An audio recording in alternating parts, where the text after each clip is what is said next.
राखे पायापाशी दुर्जनाशी संहारी हिरण्यकशिपूला मारला आणि प्रल्हादाला मांडीत देताना शेष प्रकट झाले सुमात्रा शेषाने छत्र धरलं प्रल्हाद वरद नरहरी श्यामराज भगवान की अमर कुसुम घन वर्षती अमर कुसुम घन वर्षती तननन करीती समस्त गंधर्व सर्वत्र नाचाले आनंदाचे असे महामल राम राम हरे हरे राम राम राम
रक्ताळलेले हात तसेच केसावरून ठेवले या बाळाच्या आणि म्हणाले क्षमस्व मे यदि मम विलंब नरहरी काय म्हणाले बाळ मला क्षमा कर माझ्याकडून विलंब झाला यायला तुला यातना सहन कराव्या लागल्या क्षमस्व मे यदि मम विलंब माझ्याकडून उशीर झाला असेल तर मला क्षमा कर नरहरी बोलला उग्रम वीरम महाविष्णुम ज्वलंतम सर्वतोमुखम नृसिंहं भीषणं भद्रं मृत्युमृत्युं नमामि भक्ता राखे पायापासी दुर्जनासी आणि मग लक्ष्मी डाव्या बाजूला येऊन बसल्या जेव्हा ते शामराज झाले म्हणून पती शामराज आहे तोपर्यंतच असावं शांत जय जय ते जर नरसिंह झाले कठीण आहे ज्यांचं झाले त्यांच्याकरता सांगतोय मी काय सांगा पण अव्यक्त रूप व्यक्त झालं याने ज्या पद्धतीने वरदान मागितलं त्या पद्धतीने भगवान अवतरित झाले आणि त्याचा संहार केला आणि जय विजयातल्या विजयाचा जयाचा हिरण्याक्षाचा आणि विजयाचा म्हणजे हिरण्यकशिपूचा दोघांच्याही पहिल्या जन्मातून उद्धार केला जय जय प्रल्हादांना विचारलं तुला काय हवंय तुझं नाम अखंड माझ्या मुखात राहू दे तुझ्या चरणी मी सदैव कृतज्ञ राहू दे अशीच बुद्धी मला दे आणि माझ्या वडिलांना सद्गती द्या दुर्गती नको हे म्हणाले अरे ज्याला माझा स्पर्श झाला त्याला सद्गती मिळाली हे निश्चित आहे मग तो दुष्ट असो किंवा सुष्ट असो त्याला सद्गती मिळणार हे निश्चित आहे एकतर मी कोणाला धरत नाही आणि धरलं की सोडत नाही असं आहे मग तो भक्त असो किंवा दुर्जन असो भक्ता राखे पायापासी दुर्जनाचे संहार म्हणून आपल्याला मूळ अभंगामध्ये तुकाराम महाराज म्हणाले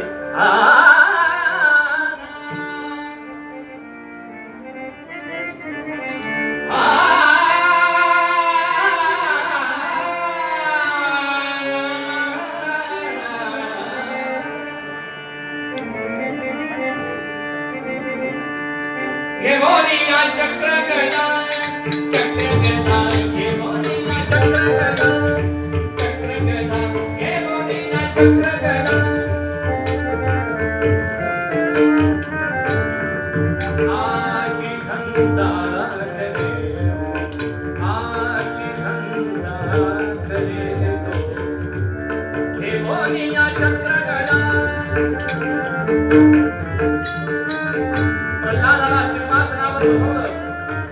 आणि भगवान नरहरी अंतर्धान भगवंताचा हा आवेश होता.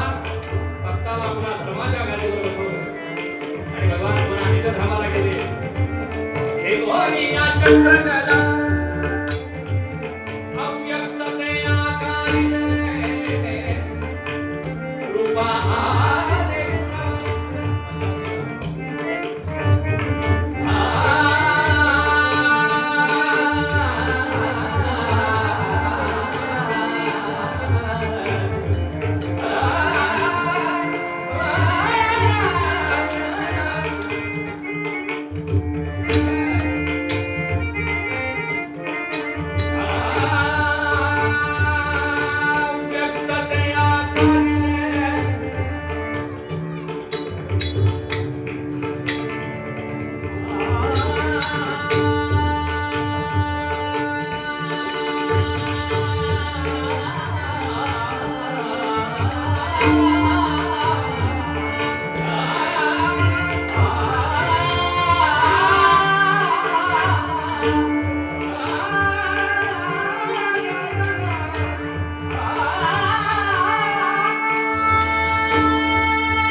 नारदांच्या चरणी अर्पण करतो. वाद्यवृंदांच्या चरणी तुम्हाला सर्व श्रोतृ माईबाबाच्या चरणी सेवा समर्पित.